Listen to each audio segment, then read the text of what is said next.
पाकिस्तान और बांग्लादेश जैसे देशों से अपने भारत देश का कंपेयर अच्छा। दोस्तों मुझे नहीं लगता ऐसा कुछ डेवलप्ड कंट्री के अंदर होता होगा जैसा ये लोग कर रहे हैं। शेम ऑन यू यार, अपनी हरकतें तो देखो। एक तरफ जहां पे डेवलप्ड कंट्री और वहां के पॉलिटिशियंस अपने देश को आगे बढ़ाने में लगे हुए हैं और हालांकि कहीं गुना आगे इंडिया से बढ़ भी चुके हैं, जैसे कि रशिया, जापान, अमेरिका, चाइना, ये सभी आगे बढ़ चुके हैं इंडिया से। और दूसरी तरफ क्या हो रहा है, हमारे भारत देश को दूसरे इंटरनेशनल डेवलप्ड कंट्री के सामने बेइज्जती करवा रहे हैं। कैसे कैसे लोग रहते हैं यार यहाँ पर। मैं विकसित देश की बात क्यों कर रहा हूँ? मैं इसलिए कर रहा हूँ क्योंकि मुझे पाकिस्तान और बांग्लादेश जैसे देशों से अपने भारत देश का कंपेयर अच्छा नहीं लगता और होना भी नहीं चाहिए। मैं अपने देश को एक विकसित देश की तरफ बढ़ना सोचता हूँ, लेकिन नहीं, ये बढ़ने देंगे तब ना। एक तरफ साला चाइना डायरेक्ट बेइज्जती कर रहा है कि जो डॉग वाली टेक्नोलॉजी है वो उनकी है, और दूसरी तरफ ये लोग कपड़े निकाल के अलग से इंटरनेशनल बेइज्जती करवा रहे हैं। मतलब अपने में ही दोनों लगे हुए हैं। और इंटरनेट पे क्या चल रहा है, बीजेपी वाले अपने पेज पे ये वाली वीडियो डाल रहे हैं और कांग्रेस वाले ये वाली वीडियो डाल रहे हैं। मतलब अपने में लगे हुए हैं और लोगों को बुद्धू बना रहे हैं और लोग अपने में झगड़ रहे हैं, बीजेपी और कांग्रेस कर रहे हैं, और ये लोग पार्टियों के लिए कुछ भी कर रहे हैं जीतने के लिए। और स्टार्टिंग में मैंने क्या कहा था कि ऐसा कुछ विकसित देशों में नहीं होता होगा। सही में नहीं होता होगा। ऐसा कौन करता यार? मतलब कपड़ा निकाल के बेइज्जती करा रहे हो, एआई समिट में घुस जा रहे हो, मतलब ऐसे ही। और गलगोटिया यूनिवर्सिटी की बेइज्जती तुमने फालतू में करवा दी और मतलब दूसरे की टेक्नोलॉजी चुरा रहे हो। ये क्या चल रहा है? मतलब बक्स।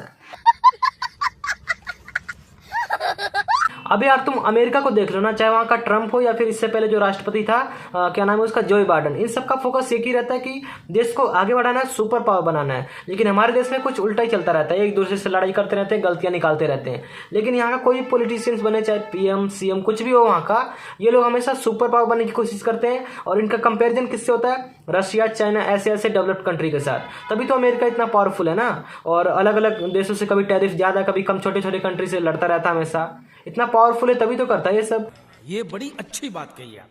देखो, चाहे चाइना हो, चाहे रशिया हो, चाहे अमेरिका हो, ये सभी देश क्या करते हैं, अपने आप को सुपर पावर बनने में लगे रहते हैं ना, आपको भी पता होगा। लेकिन हमारे देश में इसका उल्टा होता है। हमारे देश में क्या होता है, एक एक नेता हमारे देश के अपने आप को सुपर पावर बनाने में लगे रहते हैं। तो क्या खाक बढ़ेगा ये देश?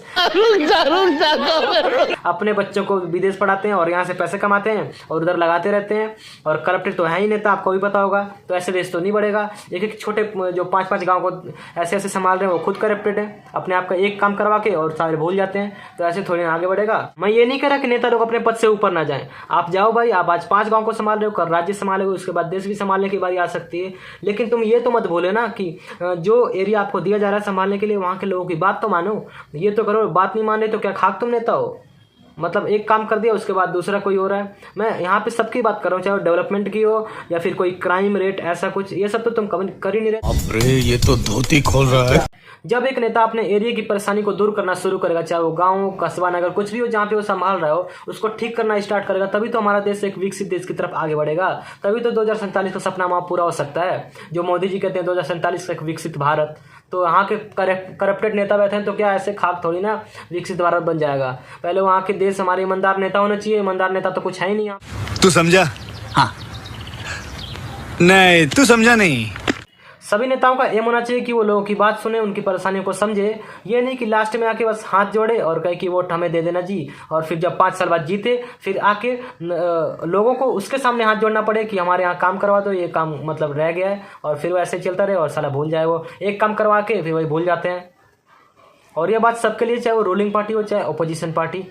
बाकी जय हिंद दोस्तों।